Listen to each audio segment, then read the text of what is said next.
묵상 기도하심으로 수요밤 예배를 시작하겠습니다.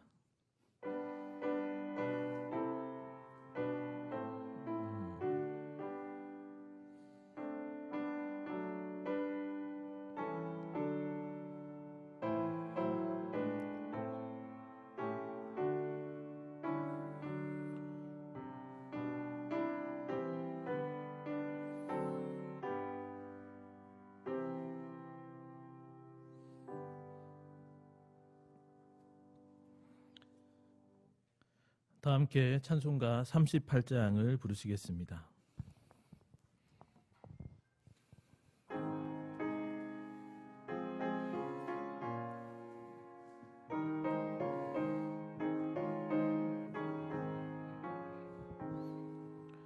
예수 우리 왕이여 이곳에 오셔서 우리가 함께 드리는 영광을 받아 주소서. 우리는 주님의 백성, 주님은 우리 왕이라. 왕이신 예수님 오셔서 자정하사 다스리소서. 예수 우리 왕이여 이곳에 오셔서 우리가 주께 드리는 찬양을 받아 주소서.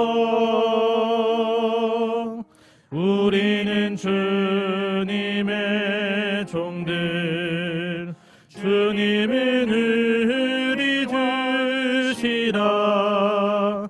주 대신 예수님 오셔서 이 찬양을 받아 주소서.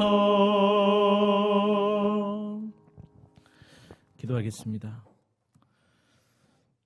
모든 존재의 창조자 되시며 지금도 살아계셔서 온 피조 세계를 다스리시는 만왕의 왕 되신 하나님께 찬송과 영광을 돌리옵나이다. 죄악 가운데 죽어 있어서 주님을 볼 수도 없고 또 알 수도 없던 멸망의 골짜기를 배회하던 죄인 중에 계수된 우리들을 하나님께서 미리 아시고 택하셔서 예수님의 십자가 보혈의 피 흘림을 통해 구원하여 주시고 우리 주 예수 그리스도를 믿는 믿음을 주사 그리스도와 끊을 수 없는 연합된 자요 또 영생을 맛보며 살아가는 천국 백성으로 살게 하시니 다시 한번 감사를 드립니다. 그럼에도 우리들은 죄의 쓴뿌리와 죄의 습관을 끊지 못하고 여전히 반복적이며 또 의도적인 죄를 스스럼 없이 저지르며 주님이 친히 입혀주신 의의 예백을 날마다 더럽히고 있사오니 언제나 탕자가 되어 하나님 아버지께 돌아오는 저희들을 긍휼히 여기사 용서하여 주시고 성령의 거룩해 하심으로 정결한 마음을 주사 거룩한 싸움에 담대히 맞서 싸워 이김으로 날마다 의의 길로 나아갈 수 있도록 믿음을 다하여 주시옵소서. 우한폐렴 코로나19로 인해 온 세계가 두려움에 휩싸여 있습니다.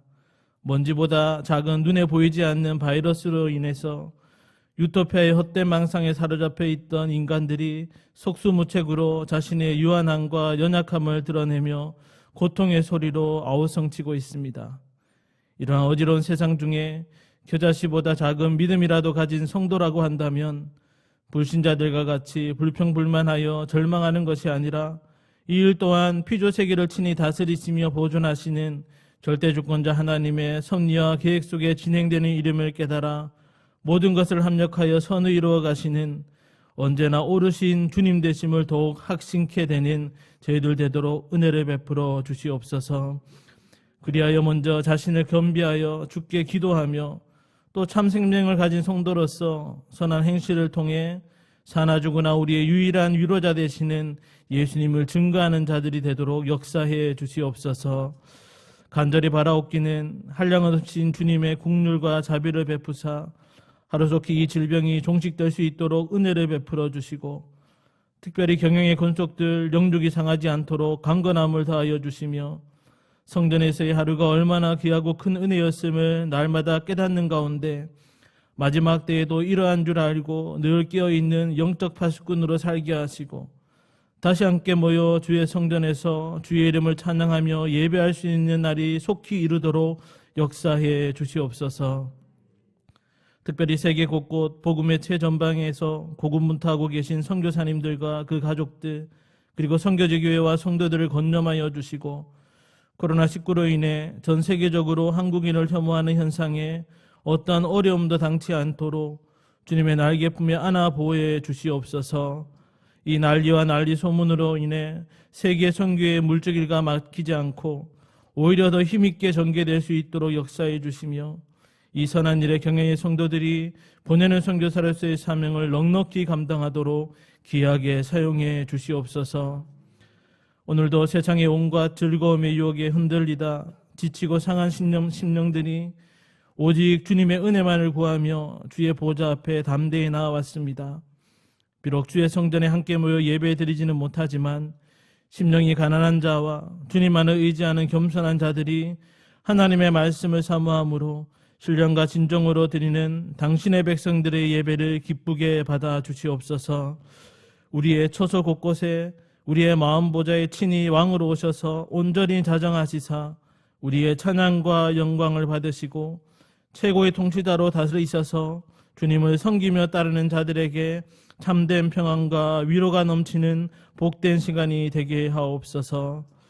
세우신 사자 김종 목사님을 성령 충만케 하사 그 전하는 말씀이 우리의 심령에 새겨지며 말씀 순종의 복된 삶을 체험하는 은혜가 우리 모든 경영의 성도들에게 있도록 역사해 주시옵소서. 우리에게 허락된 하루하루를 살아갈 때에 아침에 눈을 뜨면 하루를 허락하심에 감사하며 저녁 석양을 바라보며 하루를 살게 하심에 또 감사하며 잠자리에 들 때면 내일도 함께 하실 주님을 소망하는 그렇게 날마다 주님과 동행하는 저희들 되도록 인도해 주시옵소서. 감사를 드리며 예수님의 이름으로 기도드리옵나이다. 아멘.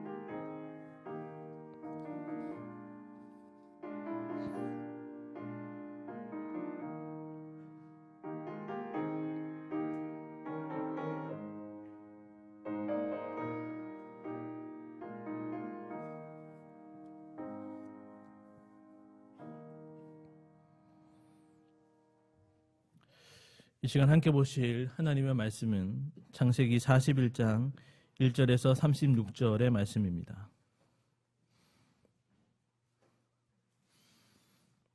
창세기 41장 1절에서 36절의 말씀 가운데 제가 25절을 봉독하겠습니다.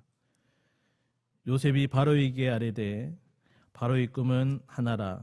하나님이 그가 하실 일을 바로에게 보이심이니이다. 아멘. 이 시간 김주원 목사님 나오셔서 요셉이 바로에게 아뢰되라는 제목으로 말씀을 전하실 때 많은 은혜 받으시기 바랍니다.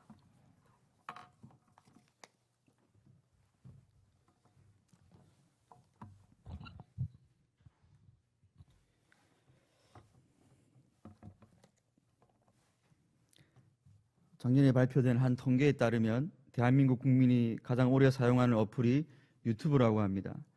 작년 8월 한 달 우리나라 국민의 유튜브 사용 시간이 무려 460억 분이라고 하며 전 세계적으로는 월간 로그인 인원이 18억 명이나 된다고 합니다. 이처럼 모바일로 집결되는 이 플랫폼 환경은 이 개인이 자유롭게 콘텐츠를 제작하고 유통할 수 있는 1인 미디어 시대를 활짝 열었습니다. 그리고 이러한 디지털 환경의 변화는 마케팅 시장에서도 변화를 만들어내고 있습니다. 미국의 한 조사기관에 따르면 이 83%의 소비자는 브랜드 자체보다 이 제3자의 추천을 더 신뢰한다고 합니다. 뿐만 아니라 어릴 때부터 인터넷이 가능한 이동식 기기를 접한 G세대의 40%가 이 현실의 친구보다 자신이 가장 좋아하는 유튜버가 자신을 더 잘 이해해준다고 생각하고 있다고 합니다. 이는 1인 미디어가 디지털 환경에서 얼마나 막강한 영향력을 미치는지를 잘 보여주는 자료입니다. 하지만 이런 1인 미디어가 가진 정보의 방대함 그리고 접근의 용이성, 누구라도 참여할 수 있는 이 개방성은 장점이지만 허위, 과장된 정보, 사상이나 이념에 치우친 정보, 선정적인 영상, 또 공포와 분열을 조장하는 음모론 등이 너무 쉽게 유통되는 것은 1인 미디어 시대가 낳은 큰 사회적 문제입니다. 이러한 시대적 현실 속에서 그리스도인들 역시 1인 미디어의 영향력으로부터 자유로울 수는 없을 것입니다. 이 시간에는 주어진 본문을 통하여 각종 사건이나 현상들에 대하여 세상이 쏟아내는 정보의 홍수 속에서 성도가 기억해야 될 두 가지 사실이 무엇인지 함께 상고해 보도록 하겠습니다. 첫째, 성도는 이 인본주의 지식으로 풀 수 없는 하나님의 역사를 성경 계시를 통해 해석할 수 있는 해석자들임을 기억해야 됩니다. 오늘 본문은 그리스도인들이 너무나도 잘 아는 요셉이 바로의 꿈을 해몽해 준 사건에 관한 것입니다. 바로가 꾼 꿈은 본문 1절에서 8절까지에 소개되어 있습니다. 이 바로는 하룻밤에 꿈을 2번 연속해서 꾸었는데 꿈의 내용은 이러합니다. 첫 번째 꿈에서는 나일강에서 올라온 살찐 암소 7마리가 갈밭에서 풀을 뜯고 있었는데 역시 나일강에서 올라온 흉측하고 야윈 다른 암소 7마리가 앞에 암소들을 잡아먹었다는 내용이었습니다. 흉측하고 야윈 소가 아름답고 살찐 7소를 잡아먹는 모습이 얼마나 충격적이었는지 그 꿈으로 인해 바로가 잠에서 깨었다고 본문 4절은 기록하고 있습니다. 하지만 곧 다시 잠이 든 바로는 두 번째 꿈을 꾸게 됩니다. 두 번째 꿈에서는 무성하고 충실한 7 이삭을 보았는데 그 후에 가늘고 동풍에 마른 7 이삭이 나와서는 무성하고 충실한 7 이삭을 다 먹어버린 것이었습니다. 애굽의 젖줄인 나일강을 배경으로 한 꿈, 그리고 비슷한 성격으로 보이는 연속된 2개의 꿈은 이 바로로 하여금 이 꿈들이 자신의 정권과 애굽의 미래에 관한 것임을 직감하게 만들었습니다. 그래서 간밤의 꿈을 심창치 않게 여긴 바로는 8절에서 아침에 그의 마음이 번민하여 사람을 보내어 애굽의 점술가와 현인들을 모두 불러 그들에게 그의 꿈을 말하였다라고 했습니다. 여기 바로의 마음이 번민했다라는 표현과 애굽의 점술가와 현인을 모두 다 불렀다는 성경의 진술은 그 꿈들이 바로를 얼마나 괴롭혔는지를 잘 보여주고 있습니다. 하지만 이 애굽의 점술가와 현인들 중 그 누구도 속 시원하게 바로의 꿈을 해석하는 자가 없었습니다. 바로 이때 술관원장이 2년 전에 자신의 꿈을 해석해준 감옥에 갇혀있는 요셉을 기억해냈습니다. 술관원장이 바로에게 요셉을 소개하는 내용이 본문 9절로 13절까지에 나타나고 있습니다. 술관원장을 통해 감옥에 있는 요셉의 이야기를 들은 바로는 그 즉시 요셉을 자신의 앞으로 데려오도록 명령했습니다. 바로의 부름을 받은 요셉은 제국의 왕을 아련하기 위해 수염을 깎고 죄수의 옷을 갈아입고 바로 앞으로 들어갔습니다. 이 바로 앞에 선 요셉은 이 바로의 꿈 이야기를 듣기 전에 16절에서 요셉이 바로에게 대답하여 이르되 내가 아니라 하나님께서 바로에게 편안한 대답을 하시리다 라고 했습니다.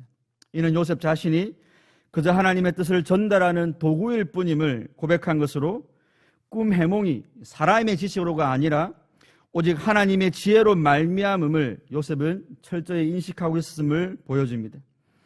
바로의 꿈을 다 들은 요셉은 거침없이 그 꿈을 해석하였습니다. 우리 함께 25절부터 32절까지 합독하시겠습니다. 시작. 요셉이 바로에게 아뢰되 바로의 꿈은 하나라. 하나님이 그가 하실 일을 바로에게 보이심이니이다. 7 좋은 암소는 7 패요 7 좋은 이삭도 7 패니 그 꿈은 하나라. 그 후에 올라온 파리하고 흉한 7소는 7년이요 동풍에 말라 속이 빈 7 이삭도 7패 흉년이니 내가 바로에게 이르기를 하나님이 그가 하실 일을 바로에게 보이신다 함이 이것이라. 온 애굽 땅에 7패 큰 풍년이 있겠고 후에 7패 흉년이 들므로 애굽 땅에 있던 풍년을 다 잊어버리게 되고 이 땅이 그 기근으로 망하리니 후에 든 그 흉년이 너무 심함으로 이전 풍년을 이 땅에서 기억하지 못하게 되리이다. 바로께서 꿈을 2번 겹쳐 꾸신 것은 하나님이 이 일을 정하셨습니다. 하나님이 속히 행하시리니. 아멘. 요셉은 그 꿈들의 내용이 앞으로 애굽에 7년 동안 큰 풍년이 들 것이며 그 7년의 큰 풍년이 끝나면 이후 7년간 혹독한 기근이 임할 것을 뜻한다고 해석했습니다. 큰 풍년 뒤에 있을 기근이 얼마나 혹독한지 먼저 있었던 7년 동안의 풍년이 남긴 풍요로움이 순식간에 사라져버릴 것이라고 했습니다. 그 후 32절에서 바로께서 꿈을 2번 겹쳐 꾸신 것은 하나님이 이를 정하셨습니다. 하나님이 속히 행하시리니라고 하여 연속된 2 꿈을 통해 암시된 일들이 반드시 실현될 것에 대한 보증임을 역설하였습니다. 성도 여러분, 혹시 여러분들은 바로의 꿈 해몽 사건에서 드러나는 하나님의 유머에 공감하십니까? 하나님께서는 먼저 요셉의 꿈 해몽을 통하여 애굽 온 제국의 지혜를 무지한 것으로 폭로하셨습니다. 일반적으로 성경학자들은 요셉이 활동했던 시기를 애굽의 중왕조 시대로 보고 있습니다. 그런데 애굽은 중왕조 시대 이전인 고왕조 시대에 이미 고대 세계 7대 불가사의 중 하나인 피라미드를 만들 만큼 과학과 수학 지식이 높았고 그 지식을 활용한 관련 기술도 상당한 수준이었습니다. 고대 애굽인들은 그 당시에 이미 작도법을 활용하여 정확하게 정사각형을 그렸는데 그 결과 피라미드의 4변의 길이가 거의 일치하고 사각형의 내각 또한 거의 오차가 없이 90도로 맞출 정도였습니다. 뿐만 아니라 강수량이 적어 나일강의 범람 시기에 농사를 지어야 했던 이 고대 애굽인들의 천문학적 지식 또한 상당한 수준이었습니다. 고대 애굽인들은 기원전 4000년 이전부터 이 가장 밝은 별인 시리우스가 나일강이 범람하는 시기와 관련되어 있다는 사실을 알고 있었습니다. 그들은 태양이 떠오르기 직전에 시리우스가 동쪽 지평선에 나타나면 곧 나일강의 범람이 시작된다는 것을 알았고 또 365일이 지나면 똑같은 현상이 반복된다는 사실까지 알고 있었습니다. 우리가 현재 사용하고 있는 태양력의 원조가 바로 기원전 4000년경 고대 애굽인들이 사용한 달력에서 유래한 것입니다. 이처럼 요셉 시대의 애굽은 고도의 과학 지식과 천문학적 지식을 소유하고 있었지만 그것들로는 하나님의 계시를 전혀 다룰 수가 없었습니다. 애굽의 점술가와 현인들은 하나님의 계시를 다루는 데 철저히 무능력했고 도리어 감옥에 갇힌 히브리 노예 요셉이 그 계시를 해석한 것이 바로 하나님의 유머입니다. 2번째 하나님의 유머는 애굽 신들의 무력함과 그런 신들을 섬기는 우상 숭배의 허망함을 드러내시면서 절대 주권의 하나님을 계시하신 것입니다. 바로의 꿈에 등장한 나일강과 태양이 뜨는 동쪽은 애굽인들에게 종교적인 의미를 가지고 있습니다. 애굽은 여러 신들을 숭배하는 다신교였지만 특별히 태양신 레와 나일강의 신 오시리스를 최고의 신으로 숭배했습니다. 애굽인들의 생명과 직결되는 태양과 나일강은 애굽인들에게 최고의 신으로 여겨질 수밖에 없었고 또한 애굽의 종교에서 바로 역시 그 태양신 레의 아들로 간주되었습니다. 그런데 하나님께서는 바로의 꿈을 통해 나일강으로부터 살찐 소들을 보내시는 분도 하나님이시며 또 흉악하고 여빈 소를 보내시는 분도 하나님이심을 계시하신 것입니다. 뿐만 아니라 하나님께서는 태양빛 아래 무성하고 충실한 이삭을 자라게 하시는 분이심과 동시에 태양이 뜨는 동쪽에서 불어온 동풍을 통해 그것들을 세약하게 하실 수 있는 분이심도 계시하셨습니다. 후에 모세가 출애굽의 10가지의 재앙을 일으킬 때 나일강이 피로 변하고 태양이 흑암으로 바뀌는 것도 하나님께서 애굽의 신들을 파괴하시는 하나님의 심판의 의미가 있습니다. 그러므로 하나님께서는 바로의 꿈을 통해 이 애굽의 번영과 풍요로움, 그것이 태양과 나일강으로부터 주어지거나 그 우상에게 권력을 위임받은 바로 때문에 유지되는 것이 아니라 하나님께 의존되어 있음을 가르쳐 주신 것입니다. 바로 이것이 제국과 제국의 왕 그리고 그가 섬기는 우상을 비웃으시는 하나님의 유머입니다. 그리고 이 2가지 하나님의 폭로를 통해 하나님께서는 바로를 격하시키고 요셉을 격상시킴으로 둘의 지위를 완전히 뒤바꿔 버리셨습니다. 이것이야말로 유쾌하고 통쾌한 하나님의 유머 중의 유머입니다. 위대한 태양신의 아들인 제국의 왕이 타국에서 판료인 노예이자 죄인의 신분으로 감옥에 갇힌 히브리 청년으로부터 나라를 구할 구국의 조언을 듣고 있는 처지가 되어버린 것입니다. 이 놀라운 역전을 행하신 분이 하나님이심을 깨달은 요셉은 후에 형들을 만난 자리에서 하나님이 나를 바로에게 아버지로 삼으시고 그 온 집의 주로 삼으시며 애굽 온 땅의 통치자로 삼으셨다라고 하나님의 역전을 찬양했습니다. 그러므로 요셉이 바로에게 아뢰되라는 이 짧은 구절은 수천 년간 축적되어 온 애굽의 학문과 기술력의 한계를 폭로시키는 하나님의 말씀입니다. 요셉이 바로에게 아뢰되라는 이 표현은 죄로 인해 우둔해진 자들이 자신의 입신양명 그리고 자신이 속한 제국의 안녕을 위해 숭배하는 그 우상들의 허망함과 무용함을 폭로시키는 하나님의 말씀입니다. 요셉이 바로에게 아뢰되라는 이 표현은 자신이 가진 권력, 명예, 부, 학식과 힘을 내세워 스스로 힘이 되고 용사되고 임금되고 위대한 자가 된 자들을 향해 하나님의 계시를 가진 자들이 들려주는 경고와 생명의 말씀입니다. 애굽에 살면서 애굽의 왕을 향해 계시의 폭탄을 투하했던 요셉처럼 세상 속에서 살아가는 성도와 교회 역시 세상에게 조언을 듣고 세상으로부터 해석을 당하는 자들이 아니라 세상의 본질과 실상을 해석하고 하나님의 계시를 전파하는 자들입니다. 성도는 복잡한 정치론과 용어에 대해 무지할 수 있지만 그 정치를 통해서 어떤 성경적 가치를 구현해야 되며 어떤 가치를 추구할 때 하나님의 복을 받는지를 아는 자들입니다. 그러므로 성도는 정치 평론가의 조언에 따라 휘둘리는 자들이 아니라 그들에게 자신의 삶을 해석당하는 자들이 아니라 성경을 통해 그들의 주장을 해석하고 오히려 그들에게 성경의 원리를 제시해 줄 수 있는 자들입니다. 성도가 의학적 지식이 전무하다 할지라도 성도는 인간의 생사가 하나님의 주권에 달려있음을 아는 자들입니다. 따라서 성도는 약이 약되고 의술이 의술되는 것은 약문과 의술을 통해 사람을 고치시는 하나님 때문임을 아는 자들입니다.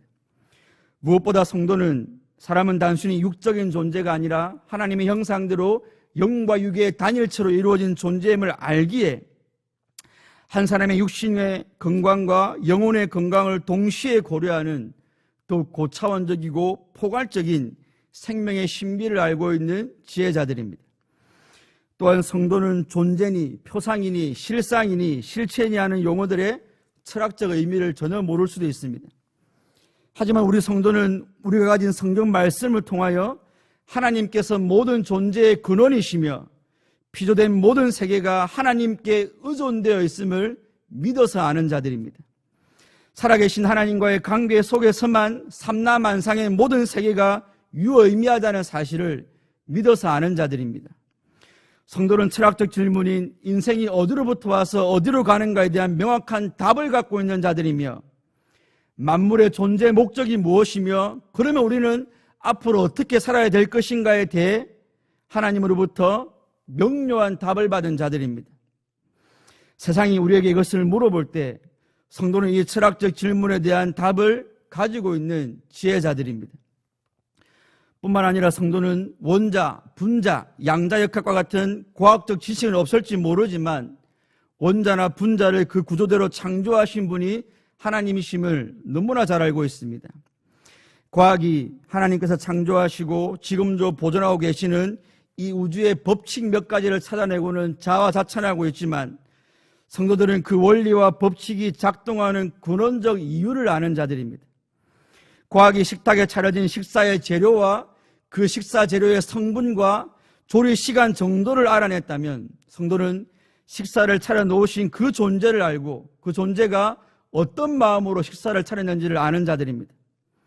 성도는 세상의 창조주를 알며 그 창조주께서 아들을 사랑하시기까지 세상을 사랑하심을 성경을 통해 배웠기 때문입니다.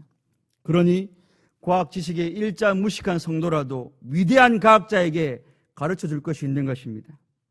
성도 여러분, 우리의 원수인 용구와 짐승이 인본주의 정치, 인본주의 과학, 인본주의 철학, 인본주의 문학 등을 통해 저주의 정보를 쏟아내고 있습니다. 이러한 때에 진리인 성경을 가진 성도들조차 용과 짐승이 쏟아내는 인본주의 정보들에 놀아나서는 안 될 것입니다. 특별히 전염병으로 혼란스러운 이때에 사람들의 말초신경을 자극하는 음모론에 쉽게 동조하거나 개인적으로 좋아하는 유튜버가 이야기했다고 해서 검증되지 않은 내용들을 그대로 퍼날라서 혼선을 가중시키고 불안을 야기시켜서는 안 될 것입니다. 도리어 성경의 진리로 그것들을 바르게 해석하고 해석한 그것을 세상을 향해 다시 선포하여 바로처럼 두려워 떠는 죄인들에게 기독교의 소망을 심어주는 성도님들이 되어야 할 것입니다. 바로에게 아뢰었던 요셉처럼 이 시대의 교회와 성도는 우리가 받은 이 생명의 계시를, 예수 그리스도 계시의 신비를, 세상의 처음과 마지막에 대한 종말의 계시를 세상에게 들려줘야 할 지혜자이자 책임감 있는 사명자들입니다. 제국의 왕좌에 앉은 그 세상 임금 바로가 스산한 감옥의 바닥에 앉은 죄인이요 종이었던 요셉의 말에 순종했을 때 바로가 살고 전 애굽이 살았던 것처럼 들을 게 있는 자는 성도의 해석을 듣고 하나님께로 돌아와 생명을 얻게 될 것입니다. 그러므로 세상에게 해석당하지 마시고 도리어 성경으로 세상을 해석하심으로 세상과 현상들을 통해 역사하시는 절대 주권의 하나님을 더 높이시는 성도님들 되시기를 주님의 이름으로 축원드립니다. 둘째로, 성도는 나의 현실을 수단으로 삼아 여전히 구속사의 수레바퀴를 운행하고 계신 하나님의 구속자적 섭리를 기억해야 합니다. 우리 함께 본문 33절에서 36절까지 합독하시겠습니다. 이제 바로께서는 명철하고 지혜 있는 사람을 택하여 애굽 땅을 다스리게 하시고, 바로께서는 또 이같이 행하사 나라 안에 감독관들을 두어 그 7해 풍년에 애굽 땅의 5분의 1을 거두되 그들로 장차올 풍년의 모든 곡물을 거두고 그 곡물을 바로의 손에 돌려 양식을 위하여 각 성읍에 쌓아두게 하소서. 이와 같이 그 곡물을 이 땅에 저장하여 애굽 땅에 임할 7해 흉년에 대비하시면 땅이 흉년으로 말미암아 망하지 아니하리이다. 아멘. 이 하나님께로부터 받은 계시로 애굽의 꿈을 해몽했던 요셉은 반드시 그리고 속히 닥칠 애굽의 국가적 재앙에 대한 방비책도 제시하였습니다. 그 방비책은 곧 닥칠 국난에 대비하여 명철하고 지혜 있는 총책임자를 세울 것과 각 지방의 감독관들을 두어 이 7년 풍년의 전체 소득 중 5분의 1을 비축하여 7년 흉년을 대비하라는 것이었습니다. 요셉이 제시한 해결책은 참으로 적절한 것이었지만 또한 사실 한편으로 위험한 행동이기도 했습니다. 왜냐하면 고대 근동에서는 왕이 요구하지도 않았는데 왕에게 조언을 한다는 것은 상상도 할 수 없는 일이었기 때문입니다. 그것도 감옥에 갇혀있는 히브리 노예에게는 더욱더 불감청일 뿐입니다. 만일 왕이 요구하지 않은 조언을 했다가 왕이 그 조언을 달가워하지 않게 되면 그는 목숨을 잃을 수도 있었습니다. 물론 요셉의 이야기를 이미 알고 있는 성도님들에게 그 누구도 요셉이 처한 위험과 그간의 그의 삶의 아픔과 고난을 크게 여기지는 않을 것입니다. 왜냐하면 오늘 우리는 본문에 이어지는 37절 이하의 스토리를 이미 다 알고 있기 때문입니다. 나라의 국운이 걸린 재난을 대비하는 요셉의 조언은 바로와 그의 신하들의 마음에 꼭 들었고 그 국난을 타개할 지혜와 명철의 소유자는 요셉뿐이었기에 요셉이 애굽의 총리가 되었다는 사실을 우리는 알고 있습니다. 그러나 성도 여러분, 36절에 머물고 있는 요셉의 입장에서 봤을 때 37절 이하의 사건들은 미래의 사건이지 현실은 아니었습니다. 36절까지의 요셉은 여전히 누명을 쓰고 감옥에 갇혀있는 히브리 노예이자 죄인일 뿐이었습니다. 바로 그것이 요셉의 현실이었습니다. 요셉이 총리가 될 것을 알고 있는 신약의 성도들에게는 영화나 드라마의 결과가 노출된 것처럼 사건의 긴장감이 떨어질 수밖에 없지만 요셉에게는 한순간도 긴장을 풀 수 없는 고되고 괴롭고 위험한 현실 그 자체였습니다. 하지만 여러분, 36절까지 요셉이 걸어온 현실의 그 모든 순간들은 그 어느 것 하나 무의미한 것이 없었습니다. 아버지의 사랑을 독차지하며 행복했던 유년 시절부터 그로 인해 형들의 시기를 받고 외국인에게 팔려 종살이와 옥살이까지 하고 있는 비참한 청소년기 요셉의 모든 삶이 애굽의 총리가 되기 위한 유의미한 과정이었습니다. 그리고 요셉의 전 생애가 유의미했던 본질적인 이유는 그가 총리가 되는 것이 이스라엘을 구원하시려는 하나님의 구속사와 밀접한 관련이 있었기 때문입니다. 하나님께서는 요셉이 살아간 그 하루하루의 현실들을 통하여서 이스라엘을 구원하시려는 하나님의 구속사를 한치의 오차도 없이 진행하셨습니다. 비록 요셉은 자신의 기구한 생애가 하나님의 위대한 구속사에 그렇게 밀접하게 묶여있는 것을 전혀 몰랐겠지만 하나님께서는 단 한순간도 요셉을 떠나지 않으시고 오묘한 구속사적 섭리로 인도해 나가셨던 것입니다. 어떤 신학자는 요셉의 스토리에서 숨어 계신 하나님에 대해 다음과 같이 주석을 했습니다. 요셉 이야기는 창세기에 등장하는 이야기들 중 가장 짜임새 있는 걸작품이지만 동시에 겉으로 보기에는 가장 세속화된 이야기를 할 수 있다. 요셉 이야기에는 이렇다 할 기적이나 초인적인 사건이 없기 때문이다. 심지어 하나님께서는 그와 직접 말씀하시지도 않으신다. 하나님은 직접적인 방법으로 그의 삶에 개입하시지 않았다라고 주석을 했습니다. 이 주석가의 진술대로 창세기에서 요셉의 이야기가 차지하는 분량은 아담, 노아, 아브라함, 이삭, 야곱과 비교할 때 압도적으로 많습니다. 하지만 하나님께서는 다른 주요 인물들에게 하신 것처럼 요셉에게 직접 나타나시거나 직접 무언가를 지시하시지 않으셨습니다. 다만 언제나 요셉의 삶 뒤편에서 은밀히 그러나 완벽하고 구체적으로 간섭하고 계셨던 것입니다. 성도 여러분, 저와 여러분들이 처한 삶의 현실 역시 본문 36절까지의 요셉과 동일합니다.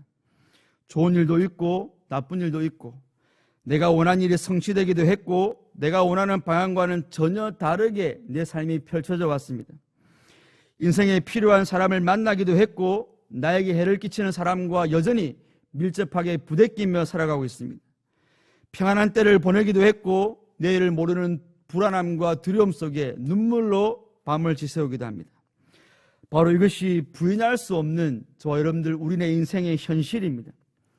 하지만 하나님의 성경 계시는 우리의 삶이 어떤 현실 가운데 처해 있는지와 상관없이 저와 여러분들에게 37절 이하에 하나님의 은혜가 기다리고 있음을 알려주고 있습니다.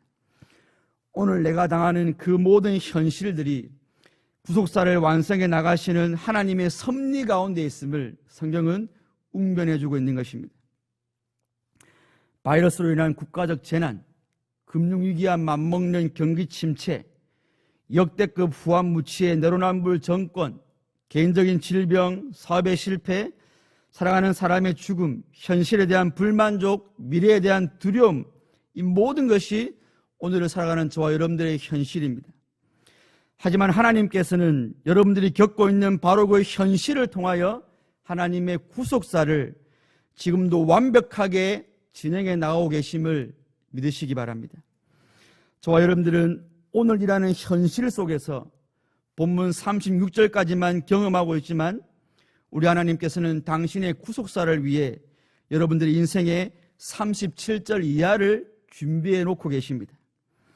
오늘 나의 현실이 장래의 구속사 완성에 어떻게 활용될지 유한한 우리 인생은 도무지 알지 못하지만 믿음으로 하나님의 구속사적 섭리를 묵상할 때 현실 문제의 크기는 줄어들 것이고 문제로 인해 당하는 고통과 슬픔은 소망으로 변화될 것입니다. 아무쪼록 눈에 보이고 귀에 들리는 현실이 아닌 보이지 않는 하나님의 구속사적 섭리에 소망을 두심으로 국가적, 교회적, 개인적 환난을 잘 통과하시기를 주님의 이름으로 축원드립니다. 성도 여러분, 창세기 3장에서 첫사람 아담과 하와가 타락한 그 순간부터 예수님께서 재림하시기까지의 전 역사를 통하여 하나님께서는 당신의 백성들을 구원하고 계십니다. 그러므로 하나님의 구속사는 이 현실 역사의 중심이자 여전히 진행되고 있는 종결되지 않은 현재 진행형입니다. 하지만 현재 진행형인 하나님의 구속사와는 달리 구속 계시로서의 성경은 약 1400년이라는 길지만 제한된 역사 속에서 기록되었고 이제는 완성된 계시로 우리의 손에 주어졌습니다. 성경이 완성되면서 하나님의 직접적인 계시는 종결되었고 하나님께서는 이제 성경을 통해서만 하나님 그분과 하나님의 뜻을 계시하십니다. 하나님의 구속사는 현재 진행형이지만 하나님의 구속 계시는 종결되었다는 이 두 명제가 성도에게 시사하는 바가 있습니다. 그것은 바로 하나님께서는 당신의 구속사를 이루기 위하여 개인의 삶에 나라와 민족 가운데 혹은 전 세계의 어떤 사건을 발생시키실 때 이제 더 이상 각 사건에 대한 직접적인 계시를 그 누구로부터도 주시지 않는다는 것입니다. 유튜브를 통해 주시지도 않고 특별히 계시를 받은 어떤 목사나 어떤 장로를 통해서도 주시지 않습니다. 왜냐하면 앞에서 말씀드린 대로 구원 역사는 여전히 진행 중이지만 구원 계시는 종결되었기 때문입니다. 그렇다면 구속사가 진행되는 역사 속에서 우리에게 그 어떤 새로운 사건이 발생한다고 할지라도 성도는 항상 이미 종결된 계시인 이제 성경을 통해서만 그 사건의 의미를 파악해야 되는 것입니다. 이를 두고 사도 바울은 로마서 15장 4절에서 무엇이든지 전에 기록된 바는 우리의 교훈을 위해 기록된 것이니 이는 우리로 하여금 인내로 또는 위로로 성경의 소망을 얻게 하기 위함이라고 했습니다. 그런데 여러분, 하나님의 구속 역사는 우리가 앞에서 살펴본 대로 요셉이라는 인물의 현실의 삶을 통하여 성취되었지 않습니까? 그렇다면 하나님께서는 오늘날에도 동일하게 우리 각자의 현실의 삶을 수단으로 삼으시고 당신의 구속사를 성취해가고 계십니다. 그러므로 저와 여러분들의 삶에서 발생하는 모든 사건 역시 이미 기록된 성경의 계시를 통해서만 해석해야 되는 것입니다. 비록 내 인생이 요셉의 인생과 다르고 내가 사는 시대가 요셉이 살았던 시대와 전혀 다른 시대일지라도 오늘 우리가 요셉의 삶을 통하여 얻은 이 구속사적 교훈을 가지고 현실을 인내하며 나아가 위로와 소망을 얻을 수 있는 것입니다. 그러니 성도 여러분, 이 세상의 인본주의 철학, 과학, 정치, 문화, 교육적 지식이 여러분의 삶을 해석하도록 내버려 두지 마시고 인본주의 사상의 해석에 따라 일일비하지 않도록 더욱 성경의 계시에 창념하시기 바랍니다. 지금 내 삶에 발생한 사건에 대하여, 이 나라에 발생한 국가적 재난에 대하여, 지구촌 곳곳에서 들려오는 각종 뉴스들에 대하여 성경이 뭐라고 말씀하시는지 성경 말씀에 귀를 기울일 때 우리는 이 눈물골짜기 인생에서 더 인내할 일이 있음을 깨닫게 될 것입니다. 동시에 그 모든 사건 배후에서 역사하시는 하나님으로 인하여 고난 중에 위로를 얻고 절망 가운데 소망을 얻게 될 것입니다.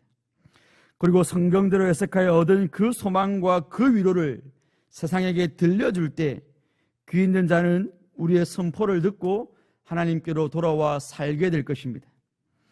뿐만 아니라 비록 현재 내 삶이 죄인의 옷을 입고 있는 것과 같을지라도 우리가 하나님의 계신 성경에 더욱 창념할 때 나의 죄수의 의복을 벗기시고 영광스러운 총리의 의복을 준비하고 계신 하나님의 일하심을 미리 내다볼 수 있을 것입니다. 현재의 고난은 장차 우리에게 나타날 영광과 비교할 수 없음을 확신할 수 있는 것은 오직 하나님의 구속사적 섭리를 기억하는 성도만이 누릴 수 있는 축복임에 틀림없습니다. 난리와 난리의 소문이 그 어느 때보다 차고 넘치는 이 시대에 그 난리의 소문을 성경을 통해 해석하심으로 두려워 떠는 자들이 아니라 평안을 누리시는 성도님들이 되기를 바랍니다. 또한 이 모든 난리를 통해 구속사를 성취하시는 하나님의 섭리를 기억하심으로 구속사가 완성될 영광스러운 그날을 소망하시면서 난리 속의 오늘을 잘 인내하시는 성도님들 되시기를 주님의 이름으로 축원드립니다.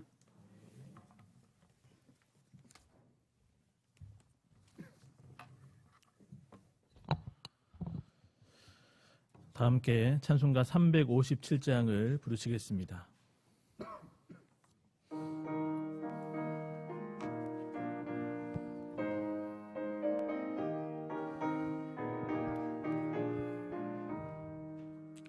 주 믿는 사람 일어나 다 힘을 합하여 이 세상 모든 마귀를 다쳐서 멸하세.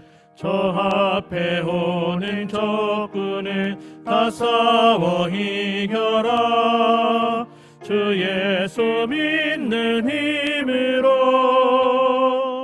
온 세상 이기네.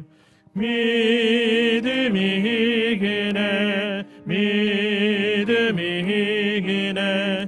주 예수를 믿음이 온 세상 이기네.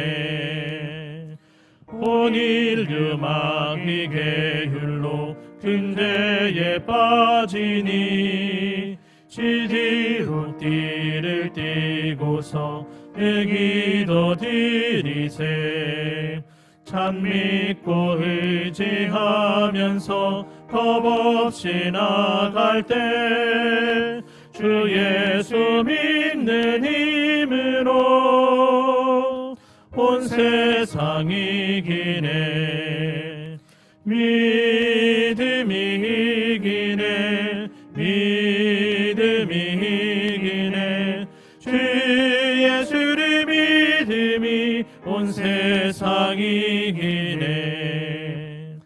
끝까지 이긴 자에게 흰 옷을 입히고 또 영생 복을 주시니 참 기쁜 일일세.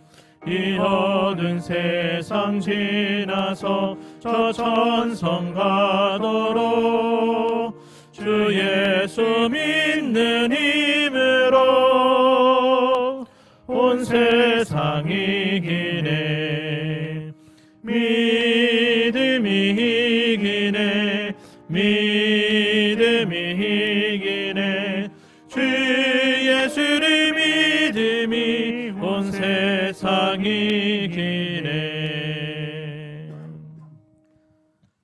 교회 소식입니다.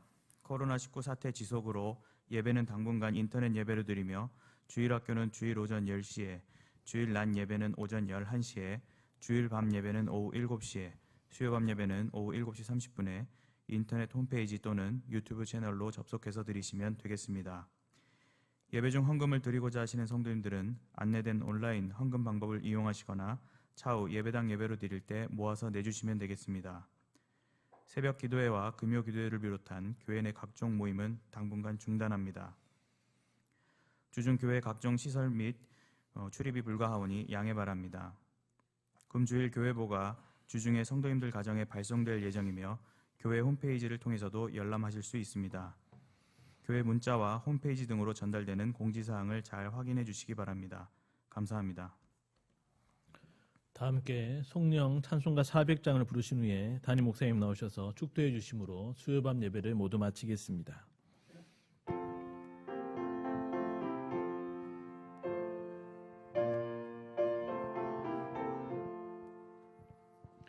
험한 시험을 속에서 나를 건져주시고 노항풍랑 지나도록 나를 숨겨주소서.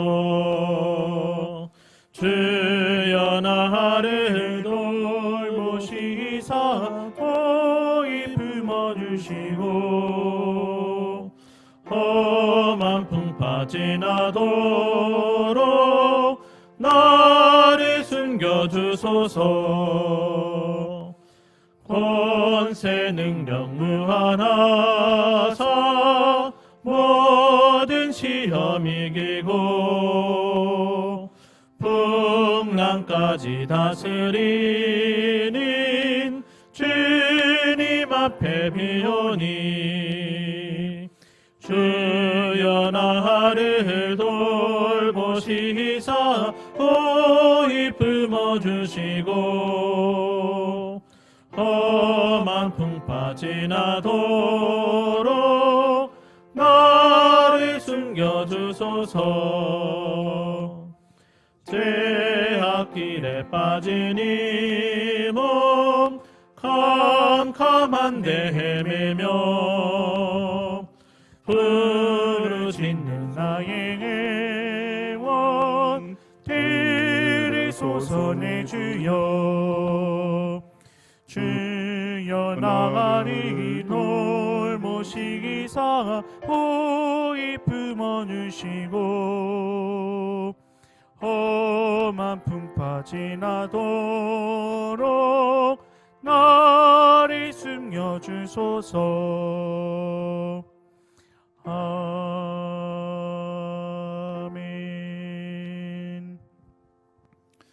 아까 교목국장님께서 광고하신 내용 가운데 주보 발송은 예정이 아니고 이미 어제 오후에 저희들이 발송을 했습니다. 가능하면 주일 전에 도착할 수 있기를 기대하면서 보내는데 어떻게 될지는 잘 모르겠습니다만은 여러분들께서 가정에서 이번 주일 예배를 들으실 때 도움이 되시기를 바랍니다.